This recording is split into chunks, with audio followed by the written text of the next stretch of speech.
ये आपका last theorem है एंगुलर बाइसेक्टर के टर्म में, जिसमें आपको ये प्रूफ करना रहता है कि अगर AB1 और DB2 बाइसेक्टर्स है, एंगुलर बाइसेक्टर है, मतलब ये एंगल और ये एंगल आपस में इक्वल दिया गया है ना, ये एंगल और ये एंगल इक्वल दिया गया है, और साथ ही साथ ये भी अगर बाइसेक्टर है, एंगुलर बाइसेक्टर, तो ये वाला एंगल और ये वाला एंगल इक्वल दिया गया। मतलब आप इसे 1 बोल दो, 2 बोल दो, 3 बोल दो, 4 बोल दो, तो आपको एंगल 1 2 के बराबर दिया गया है, एंगल 3 एंगल 4 के बराबर दिया गया है।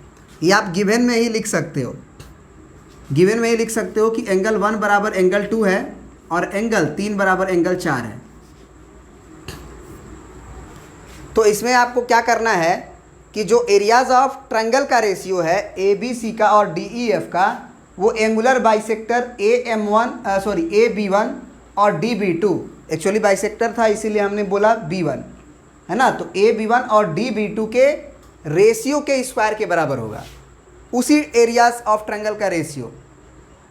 तो जरा पढ़ते हैं थ्योरम को भी एक बार।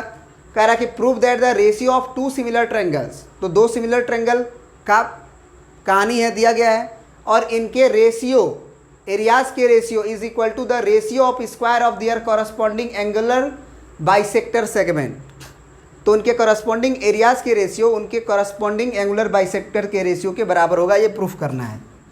एक लाइन का प्रूफ है, फिर से कैसे, हमको फाइनली यही करना होता है कि छोटा वाला ट्रायंगल के हो जाएगा सिमिलर, उसके बाद कहानी हो जाती है। तो ट्रायंगल हम लोग AB1 इट्स सिमिलर टू लिख सकते हैं ट्रायंगल DEB2। ये कैसे लिख दिए, इसका कारण क्या देंगे, लिख देंगे कि चूंकि ट्रायंगल ABC हमें दिया गया है सिमिलर ट्रायंगल किसके, DEF के, इसलिए पूरा ट्रायंगल, अगर पूरा ट्रायंगल के सिमिलर दिया गया है तो एंगल B जो है होगा वो एंगल E के तो बराबर होगा, और साथ ही साथ पूरा एंगल कंप्लीट एंगल A बराबर होगा एंगल D के, मतलब पूरा एंगल A पूरा एंगल D के। तो अगर हम एंगल A/2 कर दें और इधर भी एंगल D/2 कर दें तो वो भी बराबर होगा, क्योंकि अगर पूरा एंगल के बराबर है तो उसका आधा आधा भी बराबर होगा। तो इससे क्या होगा कि एंगल 1 हो जाएगा प्रूफ हमारा एंगल 3 के बराबर, और 2 एंगल बराबर हो गया 2 छोटे ट्रायंगल में।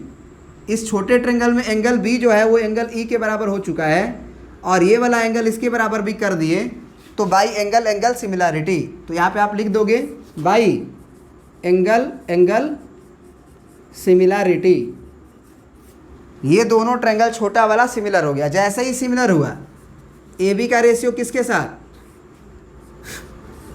DE के साथ, और AB1 का रेशियो किसके साथ, DB2 के साथ। इसको आप इक्वेशन 1 मान लो। तो AB का रेशियो DE के साथ और AB1 का रेशियो DB2 के साथ बराबर हो चुका है, और एक में लिख दो वी नो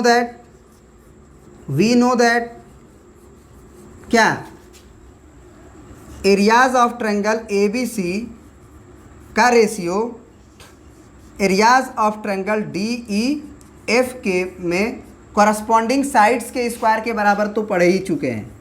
तो AB/DE का होल स्क्वायर, इसको इक्वेशन 2 मान लो। अब इक्वेशन 2 में AB/ DE है उसके जगह पे AB1/DB2 रख दो। बात समझ रहे हो, तो आसान नहीं है सब। तो क्या लिख देंगे कि फ्रॉम इक्वेशन 1 या यूज या फ्रॉम 1 and 2 कुछ भी लिख दो, areas of triangle ABC upon areas of triangle DEF is equal to AB/DE के जगह पे हम लिख देंगे AB1/DB2 का स्क्वायर। अब करस्पॉन्डिंग जो एंगुलर बाइसेक्टर है केवल AB1 और DB2 ही नहीं होगा।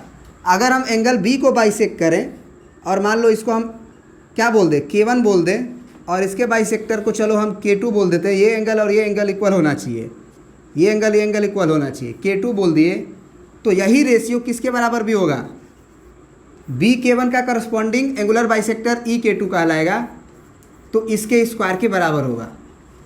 और अगर हम C से ले मान के चलो ये मान लो M1 बोल देते हैं, तो CM1 अगर लेंगे तो इधर एंगुलर बाइसेक्टर कहाँ होगा, M2 पे। तो यहाँ FM2 के इस रेशियो के स्क्वायर के बराबर होगा। बात समझ में आ गई? तो इसे आप प्रिंट कर लीजिए। अब हम लोग कंक्लूज़न पढ़ेंगे कि एक्चुअली हमने सारे थ्योरम्स जो पढ़ लिए उसमें क्या कंक्लूज़न था। तो नेक्स्ट वीडियो में इसे पढ़ते हैं, इसमें इतना ही रहने दीजिए। तो चलिए, ये आपका कंक्लूज़न था, conclusion in ratios of two similar triangles. ठीक है।